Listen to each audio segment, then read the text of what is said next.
Hello, welcome, and welcome back to the United Mates Football Podcast. Today, as usual, I'm joined by my co-host Joe, and we are both delighted to have our good friends Yoni and John with us on the call as well. At the beginning of April, we began conceptualizing this podcast, and then since then, we've gone on to record 49 of these things, and even changed our name along the way too. In that sense, we're like the Andre Amugu of podcasts. Anyway, this episode, which is being recorded on New Year's Eve, is our 50th pod of the calendar year. And whilst it will be out tomorrow on what will be the first day of 2021, today we're going to be talking all things weird and wonderful about football in 2020. But before we look back on the worst ever year ever, let's hear from the rest of the guys. Joe, how are you doing, mate? Yeah, I'm good, thanks. That reminded me of the One Direction song, the best song ever, but just another way. But yeah, I digress. Yeah, I'm good. Time for an icebreaker, something that we have been doing for a while now. So, what was everybody's favourite school lunch? Kai, how about we start with you? So, for me, personally, didn't look forward to school lunch much. You guys can all remember that we had to walk quite far to get to the actual dining hall. So that was like off the bat, not brilliant. And then the food was as average as you could possibly hope for it to be. So nothing sticks out in particular, but what does stick out is the bread. Every now and then they would like re-up the bread, like top it off, because people would just be scavenging and just like eating. There was this basket of bread, as you guys can all remember. But yeah, it would kind of get low, and then people would crowd around it waiting for the next kind of round of warm bread, like it was like feeding time at the zoo or something like that. So yeah, a nice crusty piece of white bread is about as much as I could hope for at Highgate School. But Joe, what did you enjoy back in the day? I like the kind of full English brunch thing that they did, which was, I mean, a classic kind of full English, I guess, in a way. But I was very fond of the hash browns. I thought they did a good job on the hash browns.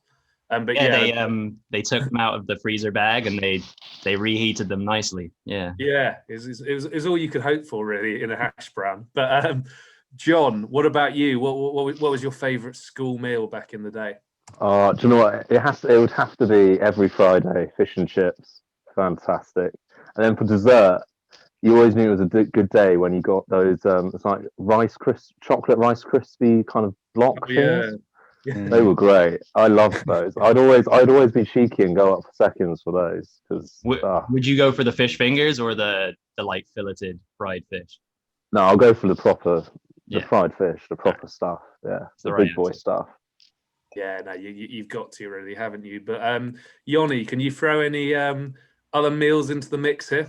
I wasn't that fond of the school food either, and I never really got the sort of Friday fish bandwagon. I like fish and chips, but like that didn't taste like fish and chips that you get from like actual restaurants or anywhere else to me.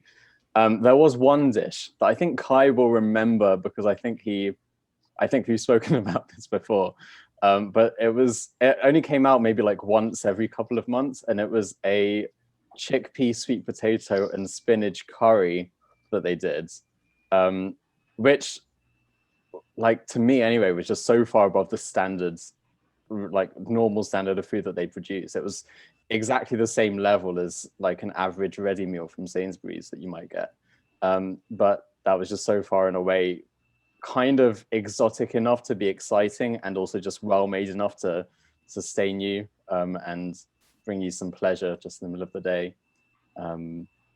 But I was not a fan generally of the school lunches that they provided. Yeah, I do remember that one. It was quite sludgy and it tasted a lot better than it looked. Yoni, how about we dive on into a game to get this 2020 episode off to like a real flyer? Sure, let's do it. So we have our regular game. I don't know how many episodes it's been on. One of you can do the maths on that. But a game of Who Are Ya? 2020 themed. We're going to be talking about players who have worn the number 20 for either club or country. Now I have a couple of series, and depending on how quickly you get them, we'll see if we can do both of them. The first one, I want the number 20s in each of the Spain squads in the 3 tournaments that they won between 2008 and 2012. We'll start with 2012 because I think that's the easiest, and we'll go backwards in order. The 20 for Spain in Euro 2012 joined the Premier League that summer. That's all I'm going to give you.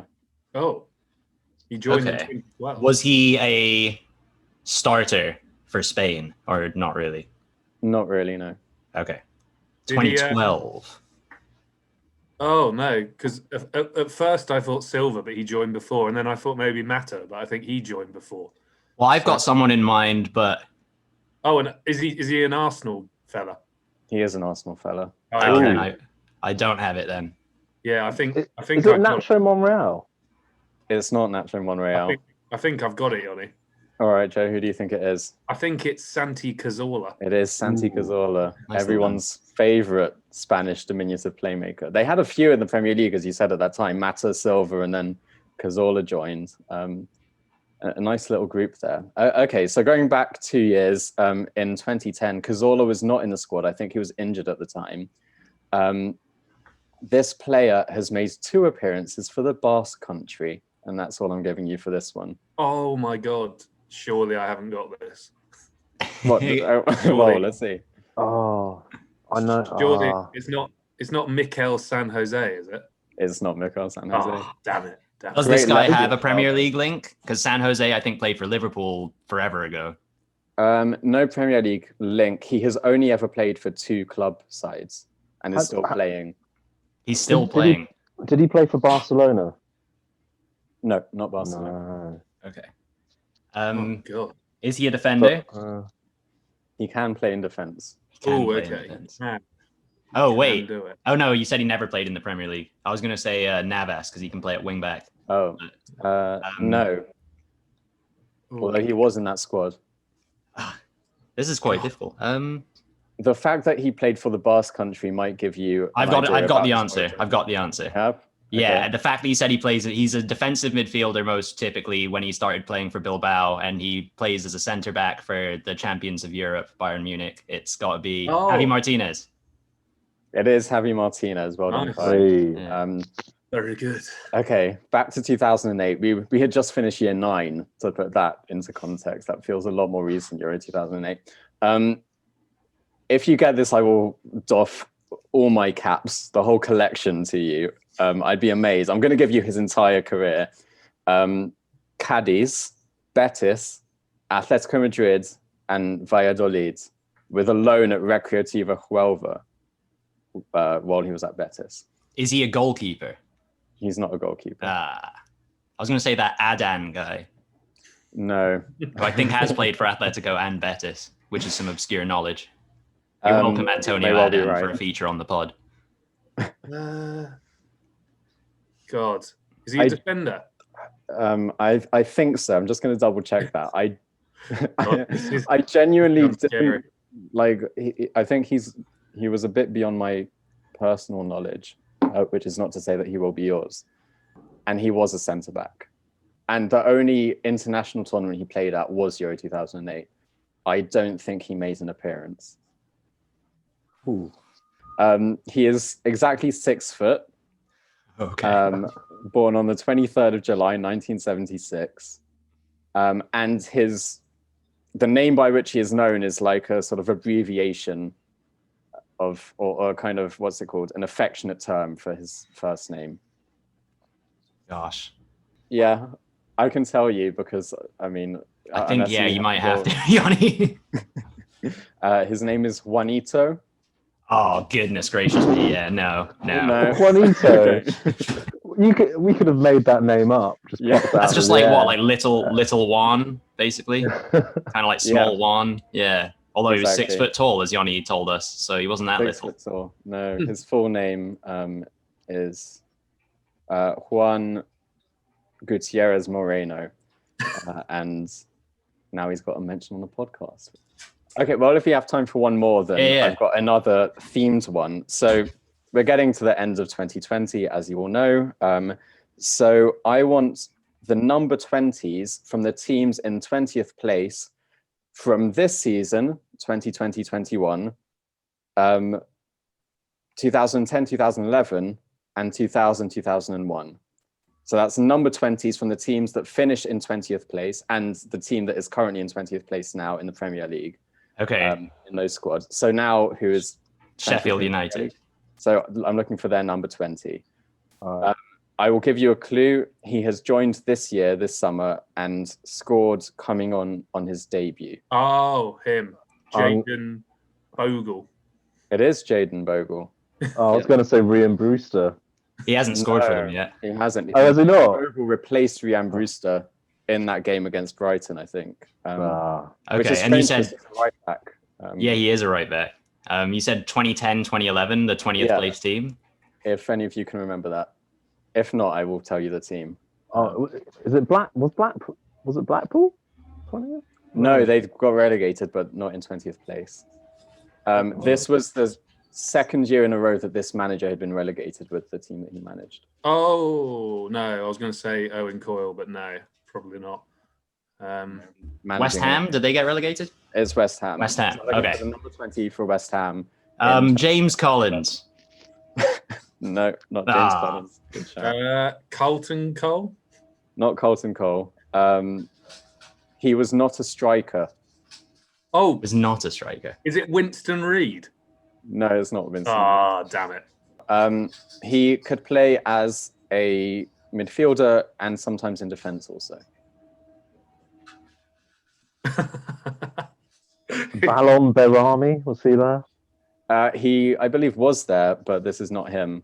This is you're there though. You're there with a kind of era, that group of players. Is he quite well known, this guy?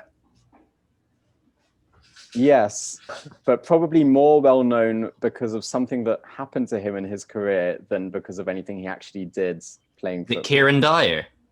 No, it's not Kieran Dyer. Oh, you said he was a defensive player or a midfielder. Can we know what nationality he was? He was French. Julian Faubert, who played for Real Madrid. Julian And I think at one Faubert. point might have been the captain of the French under-21 side or something like that. And then his career, I mean, he did play for Real Madrid, but yeah, it didn't really pan out. Didn't he famously fall asleep? He fell asleep. Yeah, he on fell the asleep on the bench and I think didn't got a fine or something like that. I wonder what he's up to these days. I mean, I'm sure we could Google it, but I don't know if it's worth it. No, I'm not sure. I'll find out as we go through the next one. So the next season is 2000, 2001. I mean, we were very young then, but you might know who was relegated that season. I had to look it up. Coventry? They didn't finish 20th. Wolves? Not Wolves. Leicester? No, this was a team that I think have only ever spent 2 seasons in the Premier League. Bradford. Bradford Yeah. City. Bradford City. And their number 20 was a striker. Stan Dean Collymore. Windass. Oh, Neither of those. Benito Carboni. Wow, Joe's got it. God damn Benito it! Carbone, what a shout. I think we just named all the players that we know. Yeah, I don't know any others that Bradford, we don't know anyone else. Yeah, Benito Carbone played for 5 different English teams and came back in Leeds' experimental period as a lead consultant in 2014. What? Which, like most A of lead Leeds consultant. a lead Leeds consultant, yeah, that's right. And like most of their decisions at the time didn't really work out. But yeah, you've got all of those pretty quickly as well, which makes up for the gap in your knowledge about Juanito, the Spanish from defender. Juanito to Benito.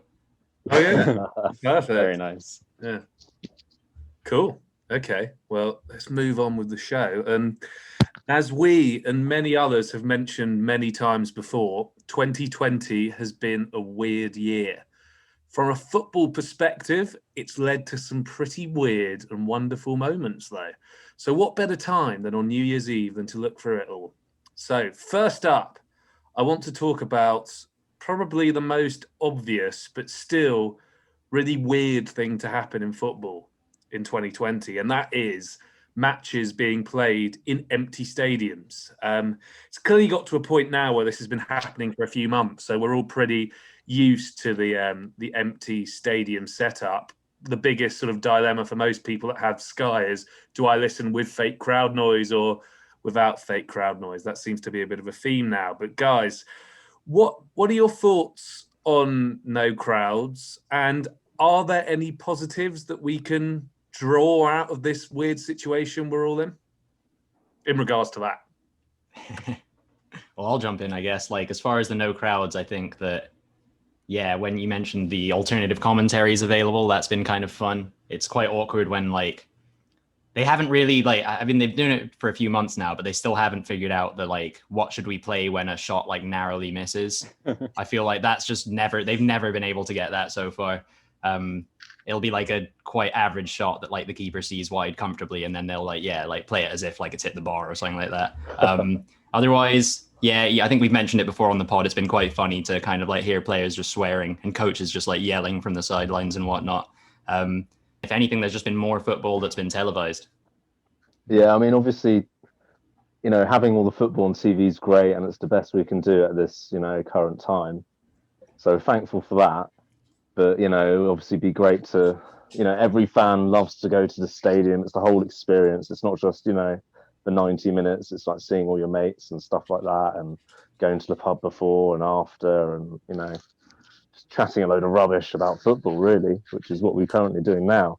But but yeah, that's what you miss. And I think one positive is it reinforces the fact of how important fans are for football, which I think is sometimes lost, particularly in the modern game. So yeah, I think that's a good positive to take. No, that is. It's a very good positive. Yoni, do you concur, or do you have any other insightful points to add to this matter? No, I do concur, and John's made me think that maybe this whole thing is just filling a void. This whole podcast is just filling a void of not being able to go to games and talk football with people. No, I mean, obviously it's nicer to watch games with fans there, even on TV. As a spectator on TV, it's nicer to watch. And for the sort of couple of weeks we had that, it was really nice. Even in the Spurs Arsenal game, which was horrible for every other reason, sort of having fans there did make me feel a little more connected to what was happening. But something I have enjoyed, which hopefully when things get a bit more normal, we won't have to endure again. But I have enjoyed being able to hear players and managers shout and often swear at each other, and then commentators kind of reeling and apologizing for any language that may have offended you. There was an example the other week, I think in the Wolves-Arsenal game, where Holding called Adama Traore a brick shithouse, which just like a lovely piece of swearing that it would just go unnoticed or unheard if the stadium was full. And things like that just kind of enrich the experience of watching what otherwise might be quite a hollow feeling spectacle, because there's no or less human engagement there. It's probably for the best that football comes back soon, so that people can stop doing all of these cringeworthy social media things where they just gather and clap together and just sit in a stadium instead. And abuse people. But my favourite highlight was, do you remember, it was Liverpool Chelsea, and it was at Anfield, and Jurgen Klopp and Frank Lampard were on the touchline it was absolutely brilliant just to hear that, because you never ever hear stuff like that and get access to what they're saying, really. And it's just hilarious to see Jurgen Klopp like almost acting like a fan, like, oh, sit down, yeah, whatever, Yeah, Yoni, did anything stand out for you? And my dog is making a lot of noise, and that was genuinely like quite a dramatic fall from my dog off of my coffee table, and he did knock down some things as well. He's fine, but yeah. Anyway, on to Yoni. Well, I mean, this takes us back a while, because this was before football came back, but just the amount of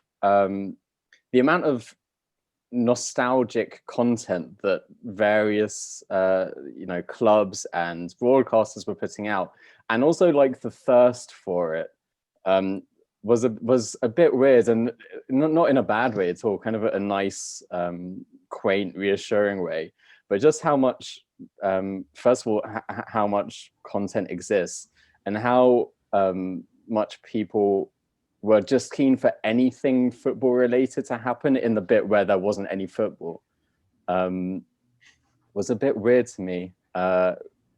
Because I speak as one of those people who was watching kind of entire FA Cup finals from 15 years ago and just reliving those moments just because there was nothing else going on.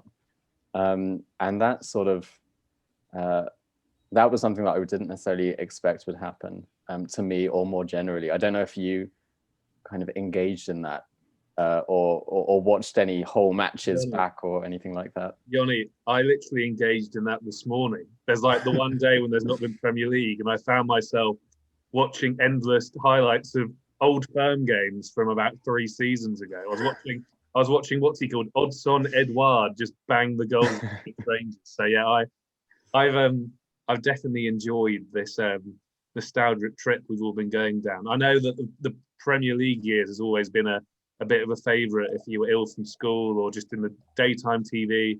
It's always good to whack that on. But yeah, no, it has been quite fun going into the vaults of the past, either on the club social channels or just on good old YouTube, and just watching really random games from the past. Now, I've quite enjoyed it, actually, to be fair. Yeah, I've enjoyed Gary Neville's soccer box, which I think we discussed with the Blue Man. What's his name? Anthony Costa. Oh, yeah, we did. We were It's definitely a highlight of my year. Group came on. I was like, I missed that one, but I was saying, is that a Chelsea fan that you spoke to? But yeah, that was great. I absolutely loved all the content that was being churned out to it. And if anything, I think I've watched even more football, because now I'll just be like, do you know, back in it, I'll be like, Burnley, Sheffield United, I'm not going to watch that. Now I'm like eagerly just sitting there like, what's going to happen? Like, you know what I mean? Like, what's Sean Dyche going to do now? It's like that David Mitchell and Webb sketch. Yeah, more football.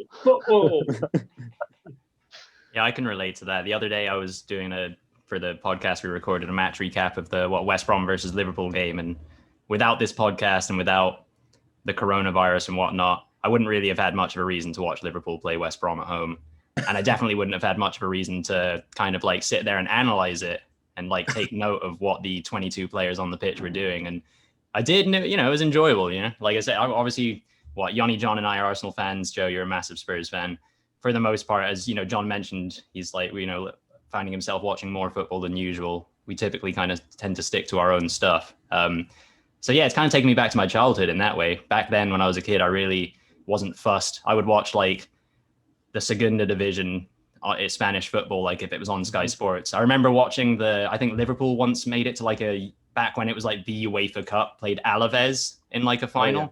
And I ate that up. I just ate that up when I was a kid. Like, didn't know a single player on Alaves. Probably didn't know much of the Liverpool team either. But yeah, I guess I'm sort of almost fallen back into that state. Not quite, because at the end of the day, we do have better things to be doing than watching some of these teams play. What was it when it all stopped? The last week league, was it the Belarusian league? Didn't stop for like a few weeks after that, and everyone was like, I may have watched a bit of Belarusian. Yeah. See, I didn't. I'm not gonna like tar Joe with any brush, but I didn't feel the need to kind of watch that football. There may have been some money on the table which incentivized me, but I did in that dark moment when the only football around was Belarusian football. I may have watched a Dynamo Minsk game or whatever it was. Well, do you remember when football came back? Like, it was the Bundesliga, wasn't it? That was the first league back, and I remember watching a few games, and I was like, oh God, I can't wait for the Premier League to come back. I'm fed up.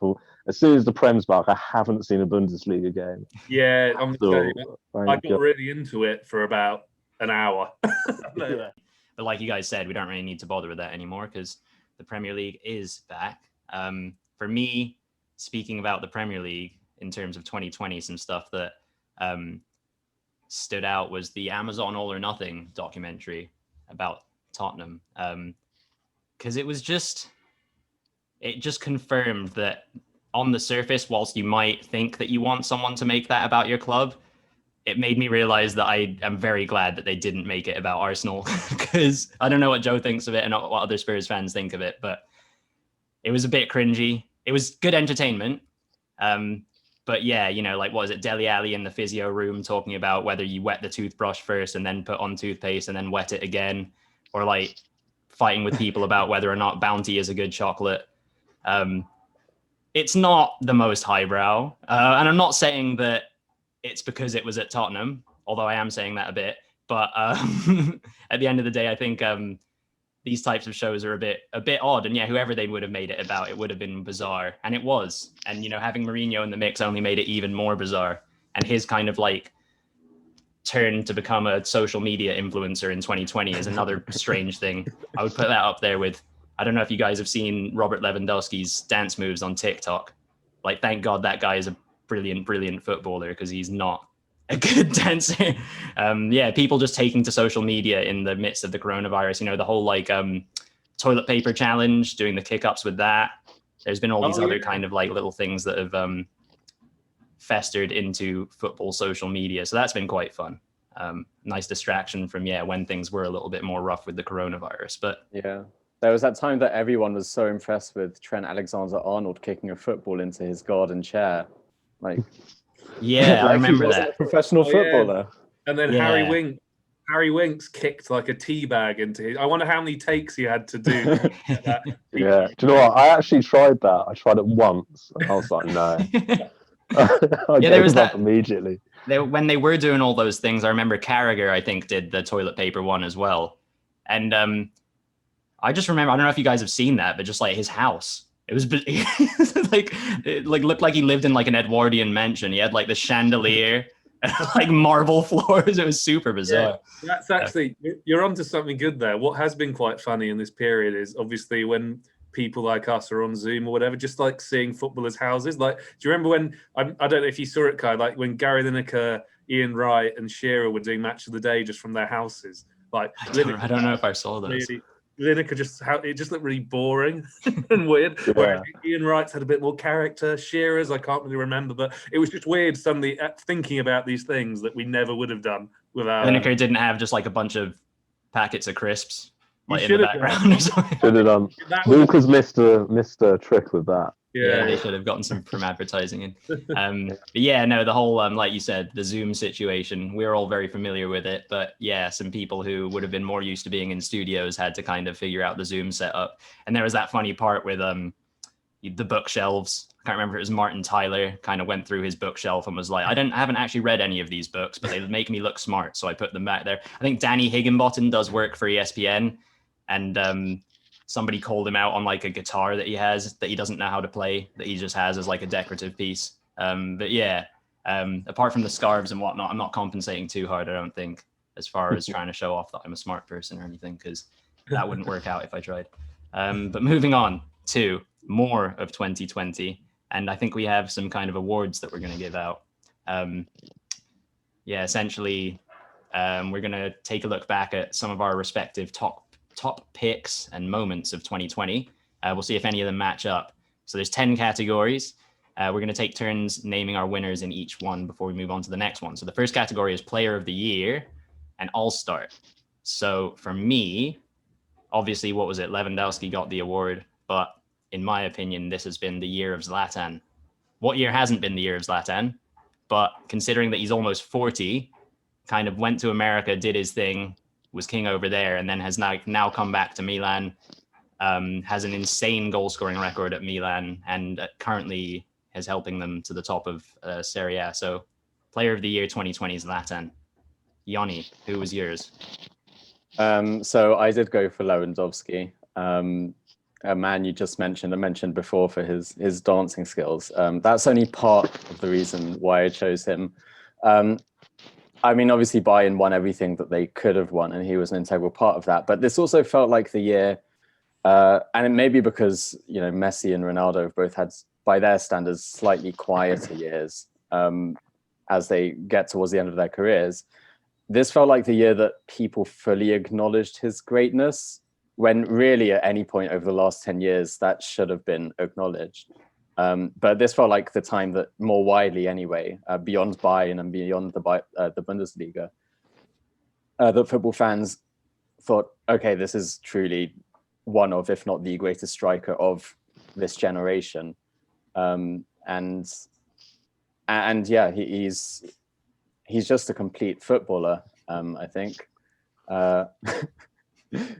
So that's here's to Robert. If you're watching and listening, thank God that volcano exploded, because otherwise your career could have been very, very different. Yeah, you'd be playing for Blackburn Rovers in the Championship. Just like Robin Lewandowski, like, what was it? Jordan Rhodes was probably like someone they picked up after they.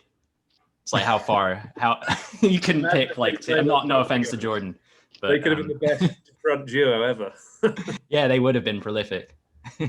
Let's see what next. Joe, your player of the year. I'll try and get some more exciting answers in there a bit later on, but I'm going with Yoni as well, with Lewandowski. Every time I saw him play this calendar year, he's just looked absolutely insane. He's like the sort of the Terminator or something. He puts away more or less every chance he gets. And yeah, I try to think a bit outside the box. I think Zlatan's a great one, actually, but no, I couldn't look beyond Robert on this occasion. John, are you a fan of the poll? Of course, I'm a fan of the poll. I mean, Robert Lewandowski, what a player! He's fantastic.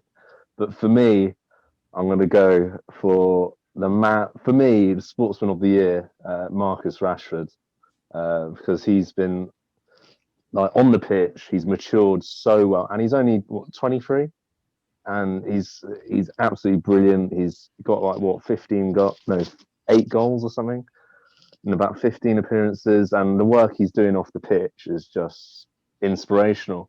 And you know, as well as inspiring normal people like us, normos, hopefully he's inspired other, footballers who, they're well remunerated and to do more charitable work and to, try and, just to try and get out there and make a difference, which seems impossible, but, when you put hard work into it and put pressure, I think he's done so well. So, yeah, think back to probably when we were young kids, would have been someone like David Beckham was kind of the guy to look up to. And I hope that, yeah, young kids these days do look up to Marcus Rashford in a similar way. But if anything, there's more kind of substance there. Again, no slight on David Beckham, but just in terms of the work that Rashford's doing. Yeah, sorry, David. But just, yeah, in terms of the causes that Marcus is fighting for, yeah, what a guy. And I couldn't really argue with that decision. But moving on to the second category, was for flop of the year, and I did give you guys the option for a team or a player as a flop. And I have one definitive answer. I sort of got down to 3, and those 3 were Kepa, Danny Rose, and just Barcelona as a club. But I'm going to stick with Kepa because he's the most expensive goalkeeper in history, and he's back up at Chelsea by the end of 2020. And I think you probably couldn't find a Chelsea fan that doesn't have awful things to say about Kepa. So Kepa is my flop of the year. How's about for you, Yoni? Well, I've gone with the team, and this might be slightly harsh because it's not really reflective of their whole year, although I would say it's reflective of their years since lockdown. And that's Sheffield United. Obviously, as we've said before, they're bottom of the table with 2 points, on course to achieve the lowest all-time points record as it stands. I personally doubt that will happen, but it might. But just given how promising their season was last year and how refreshing it was to see a British manager coach a very progressive style of football with innovation and excitement, and that not be able to continue through, and not only not continue, but completely fall off a cliff, as it has done, is really disappointing. And again, I think they are probably the team most reflective of 2020 in a way, because they were a team who, and we didn't know to what extent, but it seemed really buoyed by their home support and their crowd. And since that's been taken away from them, they've just shown a complete like lack in form, and maybe it's a more accurate reflection of the quality of the squad. But it's kind of sad for all the reasons the year's been a bit sad, and so that's my flop of the year, even though I don't completely blame them. Yeah, that's haven't thought about it in depth like that, but it is quite sad just for the city, I suppose, that from the sounds of things, potentially that Bramall Lane support was going quite a distance to helping them achieve safety in the Premier League last season. And now not only can the fans not be there to support their team, but by the time they can, they might, well, inevitably from the looks of things, won't be a Premier League team anymore. So hopefully the passionate Sheffield Steel City fans can kind of help them back up to the Premier League eventually. Because yeah, Chris Wilder was a bit of a revelation last year.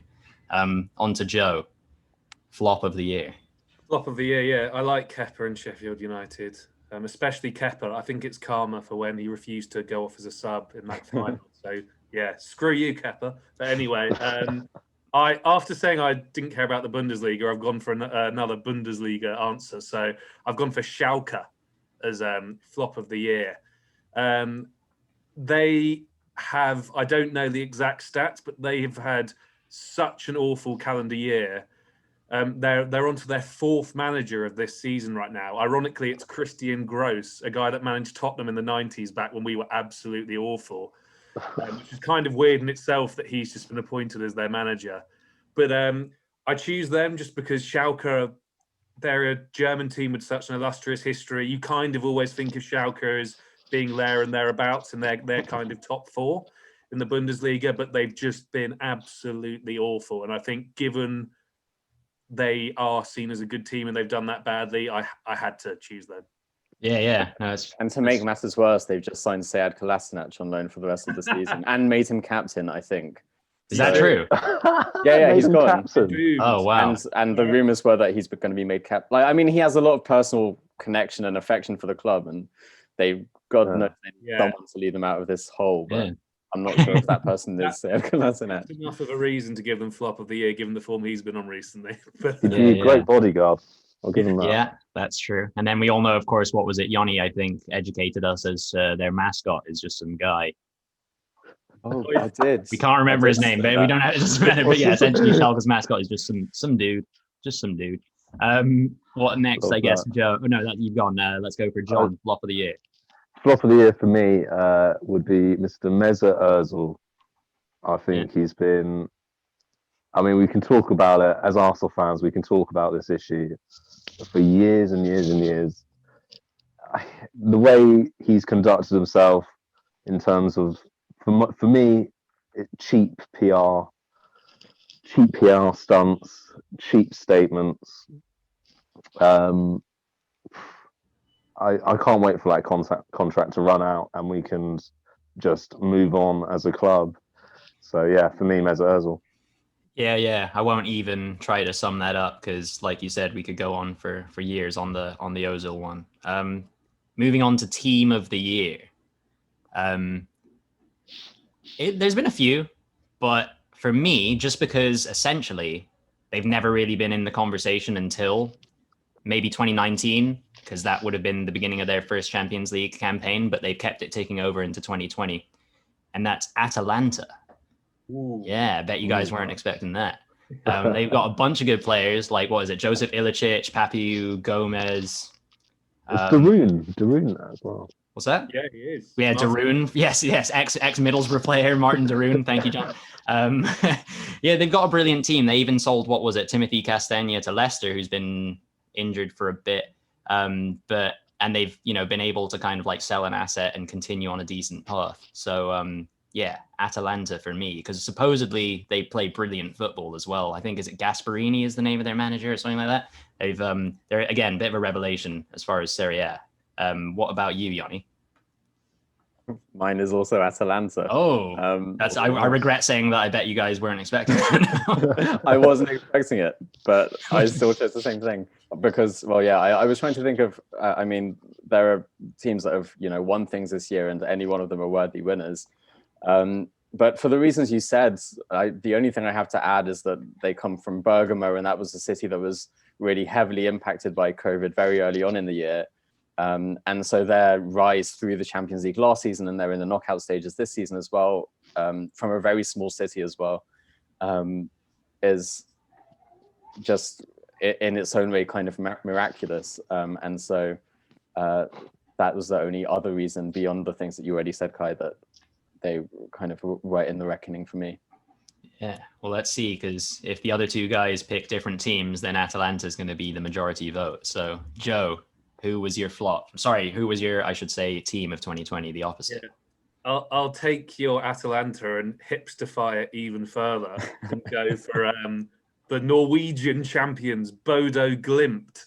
So, What? hear me out. Oh, Hear me out on this. So, Bodo. I'm not saying they're the best team of quality, but Bodo Glimt, it's the first year they've ever won Norway's Elite Serien. They're also, for anyone that likes a cheeky bet or two, they scored a lot of goals this year. Honestly, they were like a cash cow. Is what I'd say, but that's not what I've chosen. They played amazing attacking football, and basically, I don't know if they're quite a Leicester, but it was a shock that they won the league. They also they sold a player to AC Milan who scored against them in the Europa League qualifiers, called Jens Petter Haag, and obviously Haaland is Norway's star, but this Haag guy seems fantastic, and he's already established himself as one of AC Milan's best players. And even better than this, they have a player called Philip Zinkernagel, who apparently was the player of the year in Norway, and he's about to sign for Watford, and he's a Danish winger. But they're just, from what I can see, they're just an incredibly attacking team that just kind of took the piss out of the Norwegian league this year and won it by a country mile. And I thought I have to go a bit hipstery on one answer. So Bodo Glimt, you're my team of the year. Bodo Glimt. wow. John, That you're sounds going like to echo that, right? That team sounds like a Football Manager regen. To be honest, Yeah. Or just like a Lord of the Rings character or something. Yeah, a hobbit. Yeah.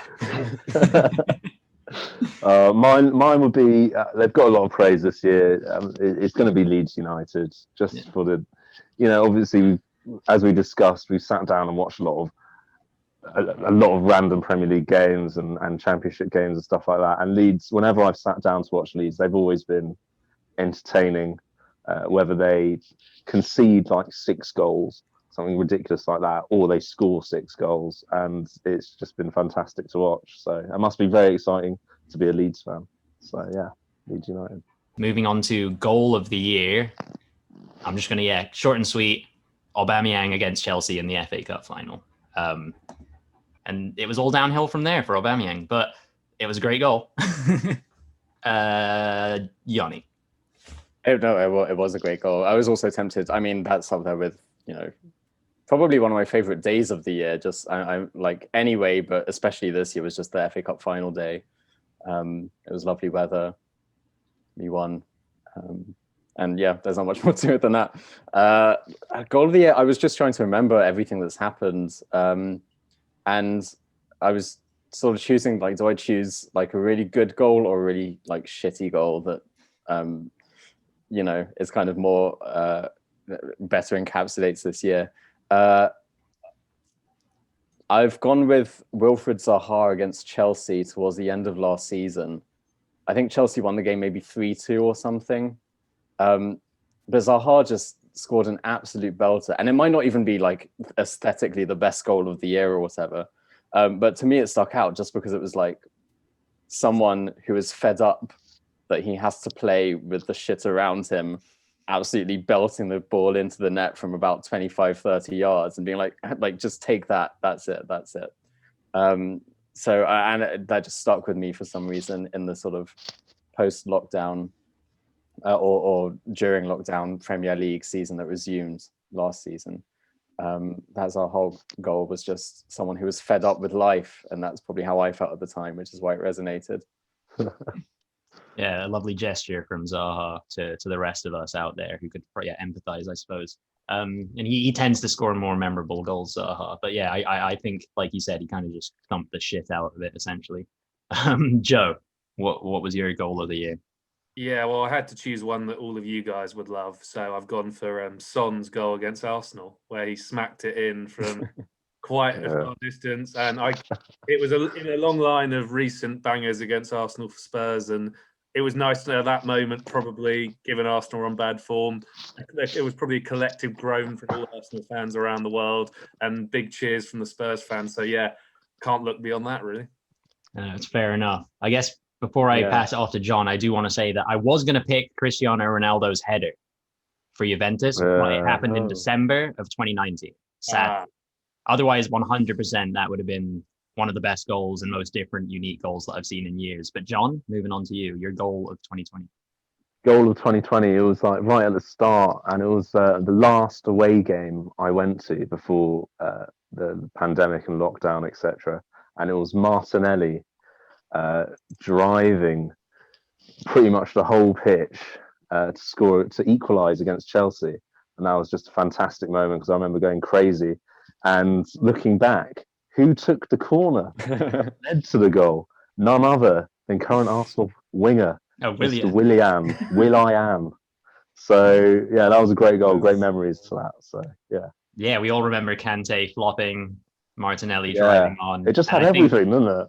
Yeah, it was a good one. The celebration, him and Lacazette standing there folding their arms, and the guy in the crowd who folded his arms and then was there. You seem to copy him. Well, I was going to say as well that I think that coincided around the time that social media trend of people opening a door and then cutting to footage of like a stadium. You know what I'm talking about? Yeah. Like they do it with like the Aguero. Anyway, but like he definitely did that with like the Martinelli one as well.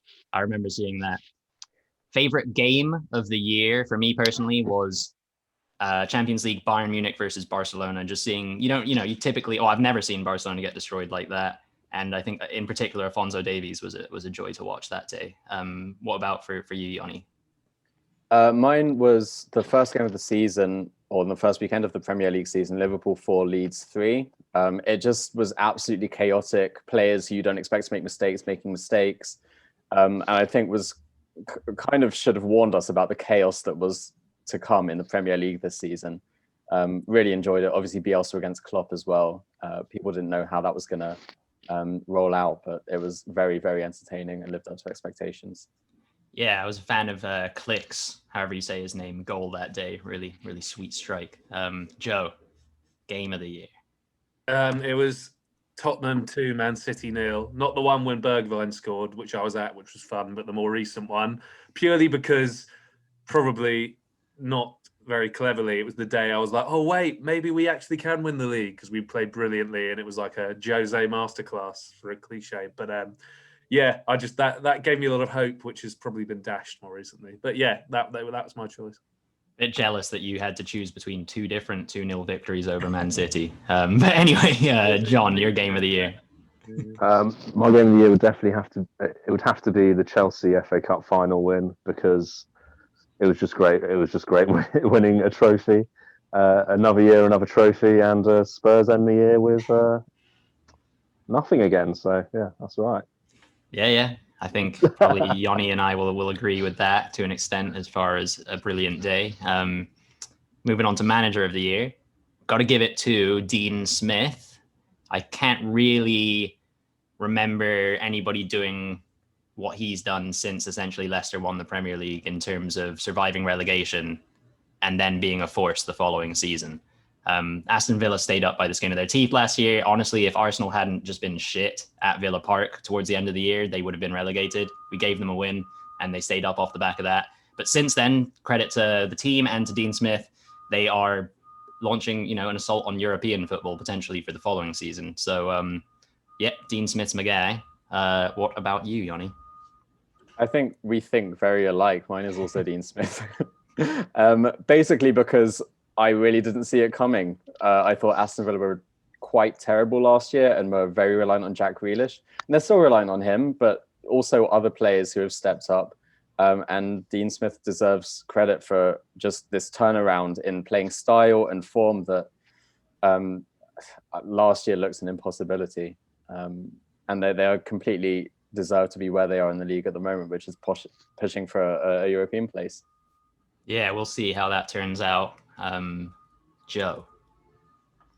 It's reluctantly given to him, but it's got to be Jurgen Klopp. He's won Liverpool their first league in ages, the year after the Champions League, and even this season with all their injuries, again they've seemed to put themselves in a position where they're probably favourites to win it. I know they've had a little bit of a wobble recently, but yeah, I can't look past Jurgen. What a manager! Just happens to be a bit of a twat.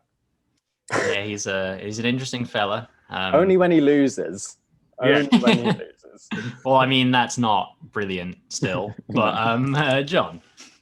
I'm going to agree with Joe. Jurgen Klopp for me, like, you know, his seeds have grown and they're ripe for harvest. I love that. That's all and that's all I'm going to say about that. And he is Little, gardening analogy. All right, love it. Young player of the year. I would be surprised if potentially all of us don't have the same answer. It's got to be Erling Haaland, and surely it's got to be Erling Haaland. Moving on from my pick to Yoni's pick. Well, I think he's probably the best young player in the world, but mine is just more personal. I've gone with Bukayo Saka. And this might be, you know, very informed by what's recently happened in Arsenal. But I think for a player to stand out and take responsibility and lead in the way that he has led at a time where the team is struggling, the club is struggling, and many more senior players are not showing an iota of the desire or character that he has shown is very impressive. And the sign of someone who is destined for the top, and I hope that's at Arsenal. But it's Saka for me this year, and he's shown it throughout the year as well, not just the last couple of games. Yeah, the guy's silky. He uses class. We did get him on a contract not too long ago, so hopefully we can tie him down to another one and another one and another one eventually, and he'll just stay with us forever because he is brilliant, and Gareth Southgate has realized that as well recently. Joe. Yeah, my answer comes from the Bundesliga, but it's not Haaland, even though it probably should be. It's Alphonso Davies. I absolutely love watching him play. He's Canadian, which is just quite cool because how often does a young Canadian star happen? Never. Justin Bieber. Yeah, that's true. And Drake. Everyone forgets Drake. He's got a great TikTok account too. But no, in all seriousness, I just love watching him play, and yeah, well, I thought Alphonso deserved the nod. Yeah, it's scary to think potentially how good he might be one day, and he's already, in terms of athletic ability, kind of above and beyond anything else out there. John, youngster. Yeah, I'm agreeing with Yoni there. Bukayo Saka, Little Chili, as I believe he's called. Yeah, just a brilliant player, and just everything that Yoni said, just echoed. I guess whether or not we all agreed, one thing that we did have in common was that apparently whoever the best young player of the year is, he's a lefty, which is quite weird that all three of those players are left-footed. Maybe there's something, it's like a Gen Z thing. Left-footed players are always the best. I can. Yeah, pretty much. Messi, Robin. History has, foretold. Most improved league of the year is a bit of an obscure one, but I think that kind of traditionally, people have their ideas of what the best leagues are. And I think that they're slightly shifting, and maybe some have lost credibility and some have regained credibility. For me personally, this has been the year of Serie A.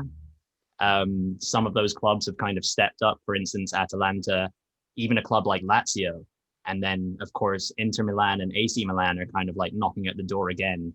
Once upon a time, they were kind of the big boys, and they're trying to sort of, knock Juventus off their perch, which this season it looks like might actually happen. So for me, the most improved league is Serie A. Which league was most improved for you, Yoni? Well, I'm almost tempted to go for the Norwegian league, given what Joe's just told us. I had no idea. I also went for Serie A for all the reasons you said. Juventus making very strange decisions, and a combination of that with other teams genuinely improving and being very smart in their recruitment. Last season, we had probably the closest title challenge, at least involving the most teams who could potentially win it for a while there. And this season, as you said, Milan quite a few points above Juventus now. Lazio are going strong. It's very exciting. Yeah, hopefully, well, I don't want to upset people from Turin, but maybe we'll actually see a winner that's not Juventus this year. Joe, best Yeah. or most improved league. I wish I'd gone for the Norwegian league, but I've gone for Serie A as well. For all the reasons you said, it's finally an exciting league. Also, we had our guest Matt Sant'Angelo on, who's an AC Milan fan. They've been brilliant. Zlatan's been brilliant. They got the Norwegian guy, Haug. And yeah, I think that Serie A's back, hopefully. It's a force again. We'll see. Yeah, I think probably since the whole match fixing stuff, it's been a bit rubbish, and which is a shame because it was arguably maybe even the best before that in some ways. You look at AC Milan and Juventus getting to all those Champions League finals in the early 2000s, and the most class for sure. Yeah, we'll see. It's on its way back. John. Yeah, sorry guys, it's gonna have to be Serie A. I'm not gonna lie, it is exciting. I've been paying attention to it for once, you know. Inter Milan and AC Milan have been brilliant. I've loved the Inter Milan team, seeing all the ex-Premier League players show up there. It's just quite interesting to see how they're doing. Like Mkhitaryan as well, just tearing it up at Roma. Yeah, Chris Smalling. Chris Smalling as well. Pedro. Yeah, Pedro, it's just Ashley fantastic Young. to watch. Even Victor Moses. I don't know if he's there right now, but he made it over to Inter Milan for a minute. He had a loan Yeah, spell. oh goodness. Yeah. Is he still at Chelsea? Yeah, Victor Moses. surprisingly, I think he is. But he's Wow. loaned somewhere else. But yeah. Victor. Well, fair enough. So yeah, Serie A. All right. Well, that's the first clean sweep. So Serie A is the definitive answer. Moving on to villain of the year. And for me, it's Unai Emery. Because 2019, he left us in the fucking shit. And 2020 pops up at Villarreal and is doing a good job somehow. I think he took them on like one of their longest unbeaten runs. They're in like European contention. He didn't have a huge amount of money to work with, less than he had at Arsenal, and managed to screw that up. So yeah, fuck that guy. Unai Emery is the villain of 2020. Yoni. Wow, Unai Emery. I've gone with the broadcasters and the clubs who supported the decision to charge. What was it, $14.95? More than that? Project, what was it? Yeah. Project, not free TV. Yeah. It was just, it shouldn't have been surprising, and probably wasn't surprising, but it just completely displayed the sort of contempt that broadcasters and clubs have for fans, charging fans who, you know, more than any other time might be financially struggling, even more to watch their teams play, on top of the like huge subscription packages that they already pay for. It was just showed a lack of social awareness, of class, of recognition for the contribution that's already made, for supporting those institutions as they are.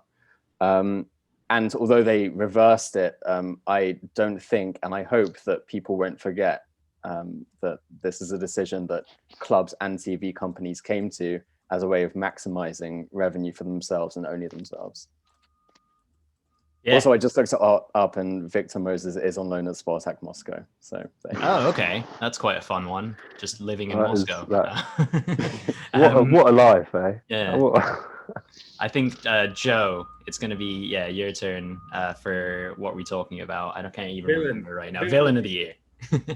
I've gone for a guy he probably will appreciate me giving him this award, and it's got to be my manager, Jose Mourinho.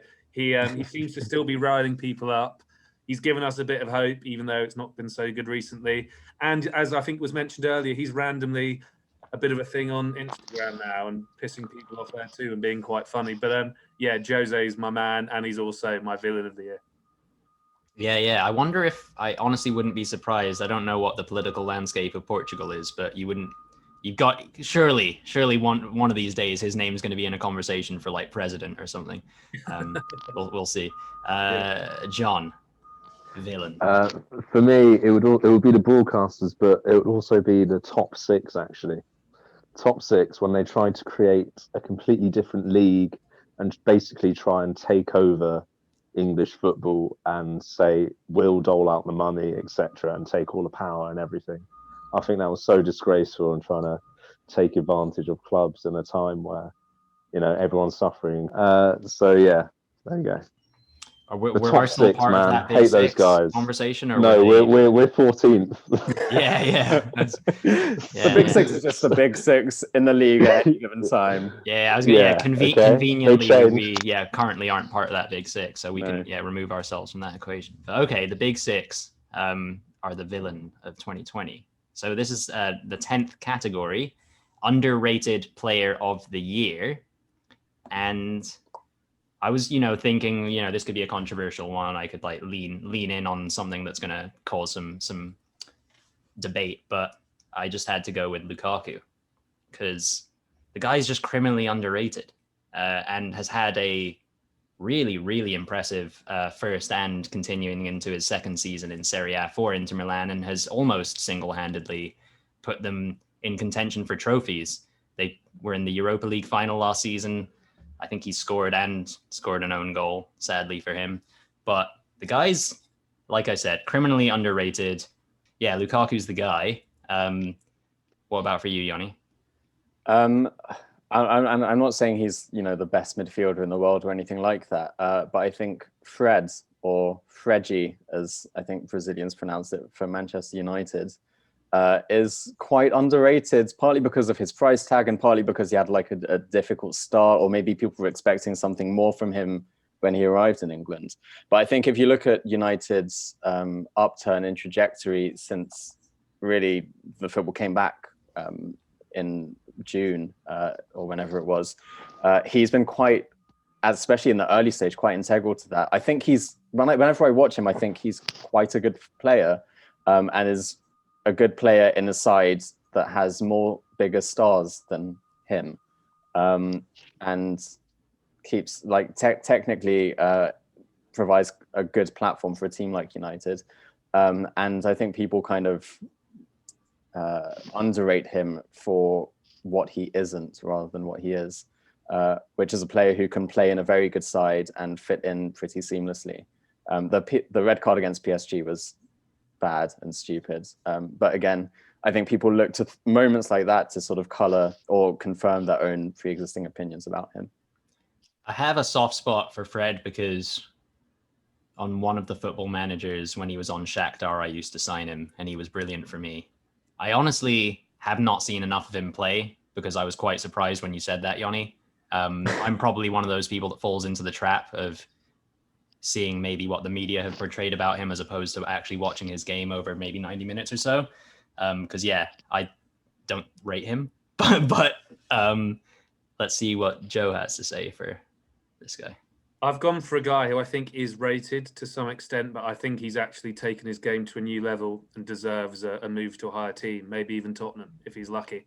And that's James Ward-Prowse. I think he's the best set-piece taker in the Premier League. I think he's an integral part of a really good Southampton team managed by Hassan Hutel. And I just think he's sort of approaching the prime of his career now. And in fairness to James, he has taken a leap, and I would love to have him at Tottenham, and he's my player. You heard it here. James Ward-Prowse to Spurs. John, for your underrated player of 2020. I'm going to say, well, he might be rated, but I don't think he gets enough respect in the game, and that is Tammy Abraham. Okay? When he went on loan to Swansea, he didn't really have a great time in the Premier League, to be honest. Everyone had doubts about him leading the line at Chelsea. But, he's still there. He's still leading the line. He's got one less goal than Marcus Rashford this season. I've looked it up, did my homework. And, people don't give him, people are still going, start Giroud instead. Giroud's a great player, but he's not the future. And Tammy Abraham's certainly one to watch. So people should put respect on his name. There you go. Tammy Abraham, who I think has a younger brother called Timmy Abraham. And also one called Tommy, I think. Oh, and Tommy. No it's way. Like the Nevilles all over again. I think that might be a thing. I think there's Timmy, Tommy. Tommy. And maybe if there's any daughters in the Abraham family, you can apply some more T names. Anyway, moving on from this kind of 2020 wrap up award ceremony to a wrap up of the actual year itself, which I think Joe is gonna handle for us. So take it away. Yeah, well, for the last time in 2020, there we have it. God, weird to say. I mean, when we record, obviously, it's going to be 2021 when you're listening. But a big thank you to my co-host Keitel, as well as our trusty pals John and Yoni. It's been a great year of podcasting, and hopefully we'll be back next year as well to keep the good times flowing. But make sure, if you're not already, you follow us on our social media accounts. It would mean a lot to us. So that's at United Mates FP, and that applies to Instagram, Twitter, and we're still on Facebook. We're still rocking the Facebook too. Remember as well, we're on YouTube. You might even be watching us on YouTube right now, and that's United Mates Football Podcast. Give us a subscribe as well. I'd like to do the click button thing, but I don't think we've got there yet in terms of our technology with that. But I could go on for a bit. But I think all that's left to say is we wish everybody a happy new year. And goodbye for now, everybody. Bye, everybody. Happy New Year. Happy New Year. Yeah. Yeah.